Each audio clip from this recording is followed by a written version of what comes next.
1392, República de Génova, Italia. La gran flota completa su larga travesía por el Océano Atlántico.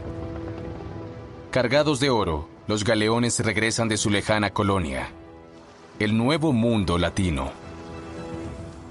A principios del siglo XIV, la República de Génova, con el apoyo de una economía próspera, se embarcó en grandes exploraciones. Luego de descubrir un vasto continente en el extremo opuesto del Atlántico, la ciudad italiana fundó de inmediato un imperio comercial en el extranjero. Hoy, las flotas navales genovesas cruzan el Océano Atlántico. La República es un faro para Europa. El Nuevo Mundo habla italiano. Pero nada de esto sucedió. En 1347, un pequeño grano de arena desencadenaría uno de los mayores desastres de la historia: la peste negra.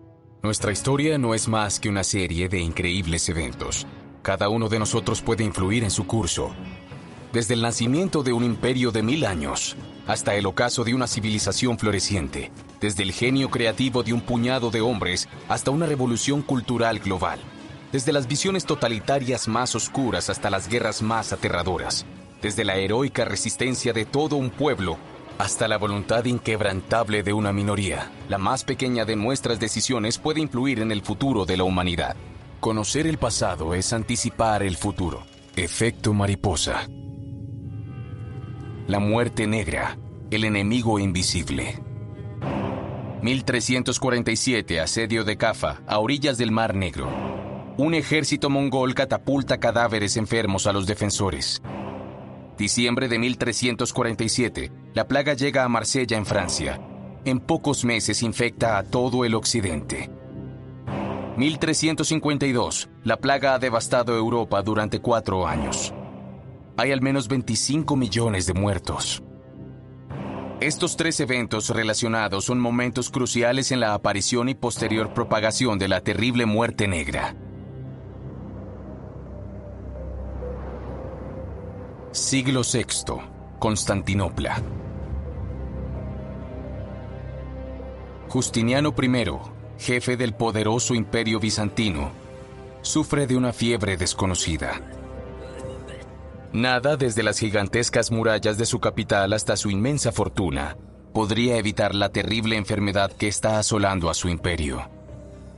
Una plaga invisible que mata a un hombre en pocos días apareció en Egipto y luego se extendió como una ola de sangre a través de ciudades y pueblos. Solo en Constantinopla se habla de 10.000 muertos en un día. Las calles desiertas de la magnífica ciudad están llenas de cadáveres en descomposición. Este flagelo tiene un nombre. La llaman pestis. La plaga hace su entrada en la historia.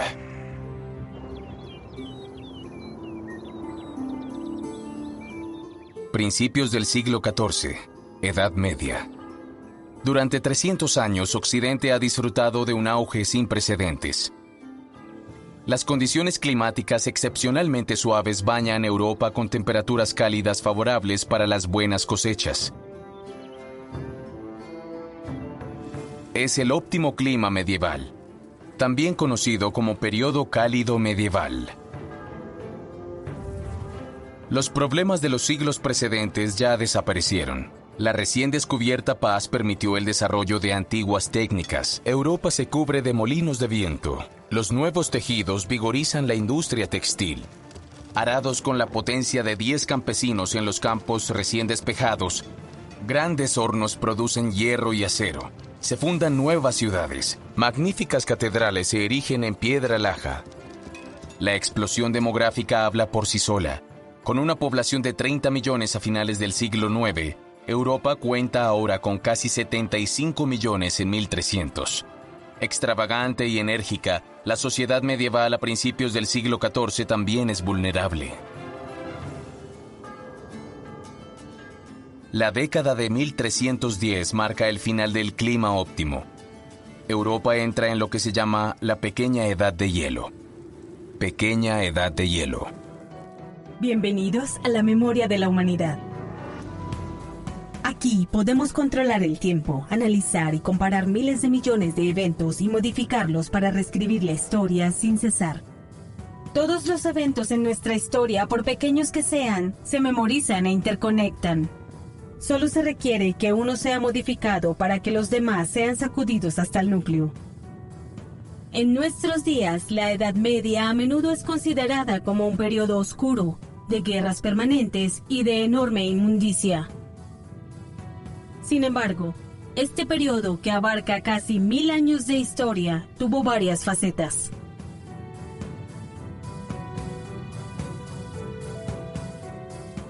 El concepto de la Edad Media fue inventado por las élites intelectuales del Renacimiento para ilustrar una idea.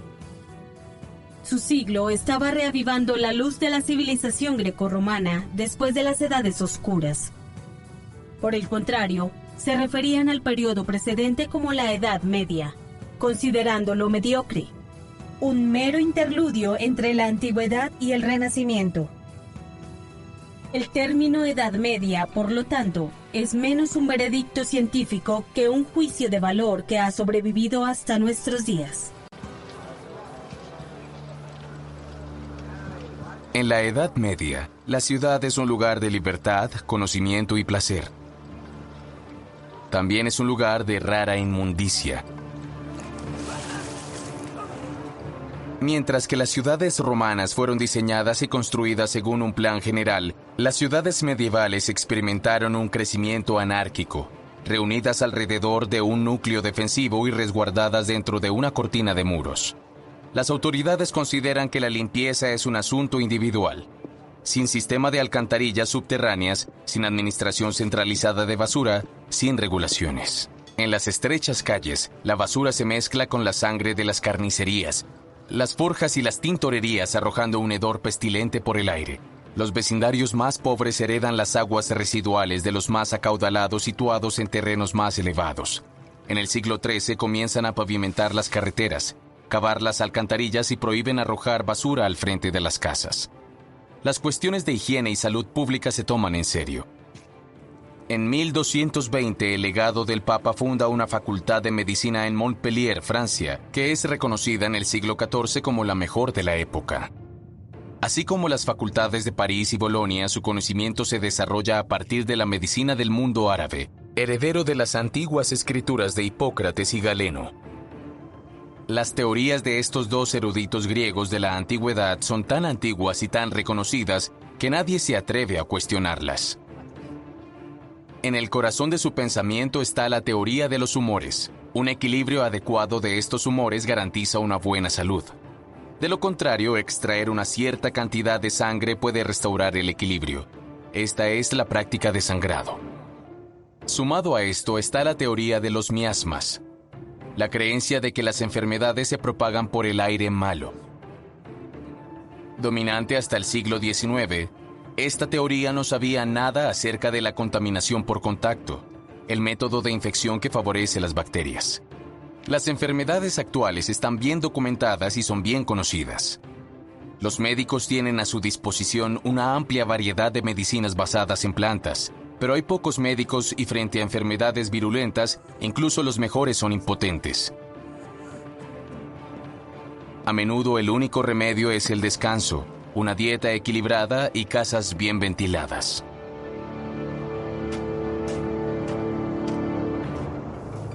El enemigo invisible. Las bacterias son la primera forma de vida que aparece en la Tierra. Invisibles a simple vista, están presentes en todas partes y se multiplican al dividir las células. Algunos viven en perfecta armonía con su huésped, como las innumerables bacterias presentes en nuestro tracto digestivo. Otras, nocivas, se llaman patógenas y transmiten infecciones. Este es el caso del bacilo de la peste. En todos los casos, las bacterias deben tener un huésped para reproducirse. La plaga apareció en Asia Central hace unos 20.000 años. Su anfitrión es la rata negra y se transmite a los seres humanos a través de las pulgas. Cuantas más ratas, más rápido se propaga la peste. Ahora, en la Edad Media, la rata negra se extendía por todos lados, proliferando en las sórdidas calles de las ciudades superpobladas. El factor agravante, la existencia de bacterias es totalmente desconocida en el siglo XIV. por no mencionar sus vectores de infección. Irónicamente, los gatos, los depredadores de ratas, son expulsados regularmente porque tienen fama de ser satánicos, pero a nadie le importan los roedores. Todos estos elementos favorecen que la tragedia se desarrolle. 1347, Cafa, a las puertas de Europa. Los mongoles están sitiando el puesto comercial genovés en el Mar Negro, pero la horda es atacada por una enfermedad invisible, insidiosa y mortal. Al llegar de las fronteras de China, una enfermedad terrible y extremadamente contagiosa está diezmando las filas de los combatientes. El ejército mongol está infestado con la peste bubónica. La horda está rápidamente inhabilitada para luchar, y menos para tomar la ciudad. Entonces el jefe mongol ordena que los cadáveres infectados por la plaga sean catapultados sobre los muros. Las ratas que pululan en el campamento nómada invaden la fortaleza genovesa, llevando en sus abrigos un ejército de pulgas hinchadas por la enfermedad. La enfermedad penetra en la ciudad baja, avanza a lo largo de las cunetas, se infiltra en las casas. En la ciudad, la epidemia se desata como un incendio forestal. Para huir del aire infectado, muchos barcos abandonan el puerto. En el aire fresco de la costa, las tripulaciones creen que están a salvo. Aquí es cuando aparecen los primeros síntomas. La muerte está entre los pasajeros. Navegando a lo largo de la costa, los primeros barcos llegan a Constantinopla, llevando su carga mortal. Rápidamente, los primeros casos de peste aparecen en la milenaria ciudad. Según los testigos, puede matar a una persona en una hora. Sin darse cuenta del peligro, los buques mercantes salen del Bósforo para recorrer las rutas comerciales y llevan la infección a los principales puertos del Mediterráneo. Anatolia, los Balcanes, el mar Egeo y luego toda Grecia se ven afectados. A finales de septiembre de 1347, los barcos genoveses llenos de la plaga llegan a Mesina y contaminan Sicilia. La peste pasa de carga en carga, de barco en barco, de ciudad en ciudad. Génova es devastada, luego Pisa, Venecia y Marsella. La epidemia se convierte en una pandemia. Ningún muro puede detenerla, ningún ejército puede combatirla.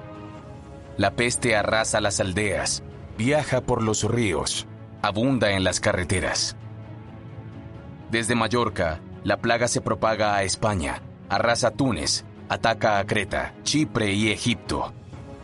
Alejandría y el Cairo se ven afectados igualmente, como Siria, Acre y Jerusalén. Para sus poblaciones, la única posibilidad de salvación es huir. Huir lo más lejos posible y nunca regresar. Imparable, el contagio cruza la Provenza francesa, asola Montpellier, Toulouse, viaja por el Ródano e infecta Lyon. El 20 de agosto de 1348, París recibe el golpe. Por todas partes, los infectados están aislados, vecindarios enteros son puestos en cuarentena, las puertas de la ciudad se cierran. Nada puede detener la hemorragia que cae a la velocidad del rayo. Suiza, el Sacro Imperio Romano y el Reino de Inglaterra son devorados por esta incurable enfermedad. Pronto, toda Europa está infectada. La humanidad está inmersa en una batalla despiadada contra la bacteria. Y la está perdiendo.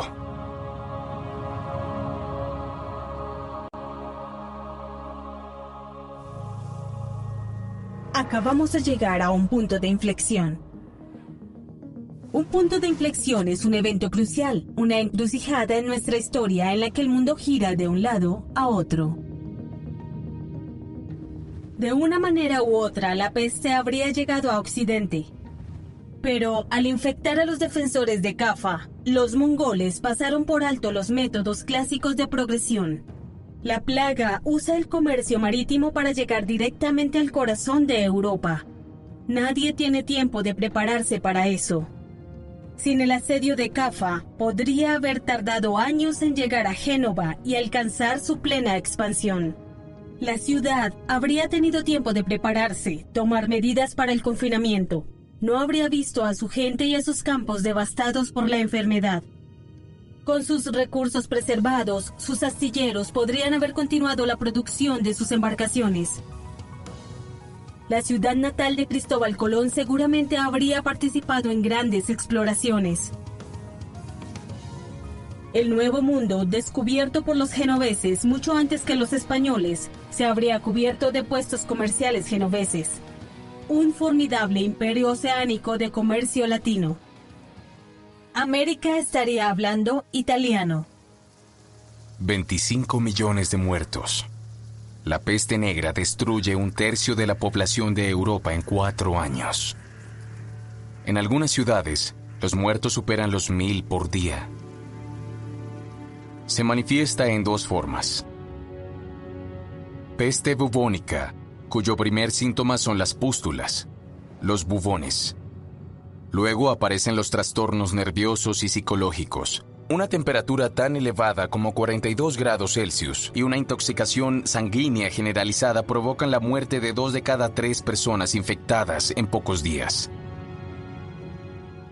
La peste neumónica, transmitida por la saliva, es mucho más rápida y puede matar a una persona en pocas horas.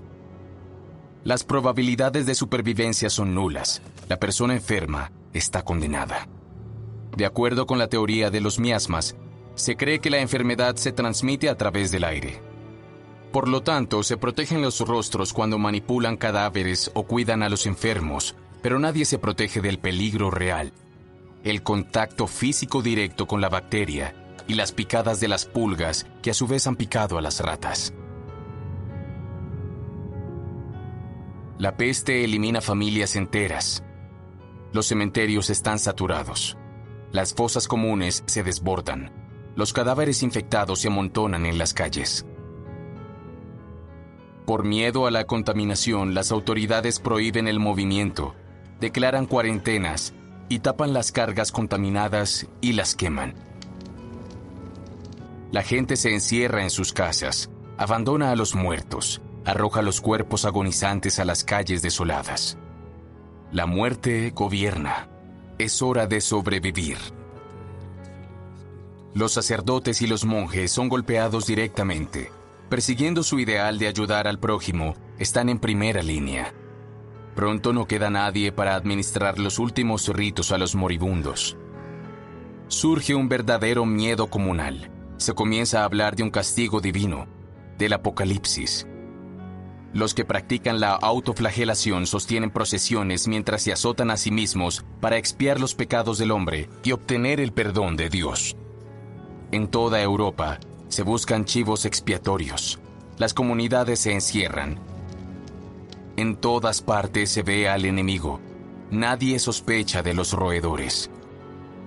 La muerte parece atacar a ciegas, sin distinción de edad o sexo. El orden natural de las cosas se altera completamente. Los niños mueren antes que sus padres. Los moribundos ya no reciben los últimos sacramentos. Todo el modelo social es sacudido. Los puntos de referencia tradicionales desaparecen. La psicosis se propaga al mismo ritmo que la infección. Europa, sujeta a la hambruna y azotada por la peste negra, agoniza. Entonces, tan repentinamente como apareció, la peste negra parece desaparecer en 1352. La gente deja de morir. Los síntomas desaparecen.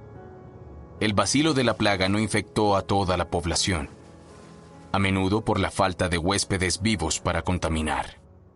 La pesadilla terminó, por el momento. ¿Qué pasaría si un flagelo como la peste volviera en nuestros días? ¿Cómo podría nuestro mundo contemporáneo e interconectado, altamente globalizado, con miles de aviones volando cada día, resistir el repentino desencadenamiento de una pandemia mundial? Imaginemos una enfermedad totalmente desconocida y muy virulenta, mucho más allá de nuestro conocimiento, que matará a una persona en 3 días y contra la cual ninguno de nuestros médicos más eminentes tuviera una cura. Nuestros más cercanos comenzarían a morir con horribles sufrimientos sin razón aparente. Muy pronto, no habría bomberos, ni policía, ni médicos. Ya no hay nadie para abastecer nuestros supermercados o mantener nuestras plantas nucleares a salvo. Considerando un porcentaje igual, no habría decenas de millones de muertos, sino 2.000 millones. ¿Podemos imaginar las avenidas de Manhattan, de Beijing, de Río? ¿Qué harían nuestros líderes? ¿Cómo reaccionaría la gente? ¿Sería nuestra sociedad más resistente que la de la Edad Media o colapsaría sobre sí misma? La Gran Plaga de 1348 fue solo la primera ola. 10 años más tarde, la enfermedad ataca nuevamente. Los recién nacidos y los niños se ven particularmente afectados. Luego se dan cuenta de que la enfermedad siempre estará allí y que volverá, una y otra vez. Durante los próximos 4 siglos, Europa experimentará unas 20 oleadas más, algunas más y otras menos poderosas. La peste va y viene, como el movimiento de una marea. En Francia, miles de aldeas desaparecen por falta de habitantes. La construcción de catedrales se desacelera durante casi un siglo. El escaso conocimiento de la enfermedad, la incomprensión, el miedo y el pánico crean una nueva concepción del mundo, de la existencia y de la muerte. Muchas pinturas de la época muestran cadáveres demacrados arrastrando a los vivos en una danza infernal contra un fondo apocalíptico. Inventan la imagen del segador, la muerte implacable que arrastra a las personas por miles, haciendo que la gente caiga como la paja. El clero, indefenso e impotente, es diezmado. Los reemplazos son entrenados rápidamente para llenar el vacío, pero no puedes reemplazar una vida de estudio y oración con pocos años de entrenamiento. La economía del siglo XIV, privada de su fuerza de trabajo, está desorganizada. Los trabajadores ahora escasos son costosos. Los salarios se disparan. Los campos están vacíos de agricultores. Las cosechas son un desastre. Los señores privados de sus ingresos pierden poder. La plaga desata una reacción en cadena que acelera el final del sistema feudal. Después de ser gravemente herido, el mundo occidental cambia de aspecto. Hasta el siglo XIX siguen creyendo que la plaga se transmite por la contaminación del aire. Deben esperar hasta 1894 y soportar docenas de epidemias mortales en todo el mundo antes de que identifiquen a la bacteria Yersinia pestis como la responsable. Yersinia pestis. En la actualidad, aún es imposible estimar el número total de sus víctimas, ni siquiera redondeando en millones. Lejos de ser erradicado, el bacilo de la peste aún está presente en el planeta y muta con cada nuevo brote. Nadie puede decir de antemano cómo será mañana. Pero esa es otra historia. La catapulta de los mongoles con cadáveres infestados de plagas es uno de los ejemplos más antiguos de guerra bacteriológica. Desde el simple envenenamiento de pozos llenos de ántrax por medio de misiles cargados de virus, el hombre siempre se ha superado a sí mismo de manera ingeniosa para infectar a sus enemigos. Ahora, un arma bacteriológica es extremadamente peligrosa. Organismo vivo, patógeno capaz de mutar. No hay nada que evite que se vuelva contra su usuario o devaste todo el mundo. En 1993, un tratado unilateral destinado a prohibir la producción, el almacenamiento y sobre todo el uso de un arma bacteriológica fue firmado por 87 países. En el siglo XIV, la sociedad occidental, entonces en su apogeo, fue devastada por la peste. En 4 años murió 1/3 de su población. Y sin embargo, al borde del abismo y la desesperación, la sociedad no se hundió. Soportando el peor sufrimiento, superó esta prueba adaptándose, evolucionando. Porque, aunque la peste cambió el aspecto del mundo occidental, a pesar de que devastó Europa y libró una de sus batallas más duras con la humanidad, terminó perdiendo esa batalla. La especie humana resistió y sobrevivió.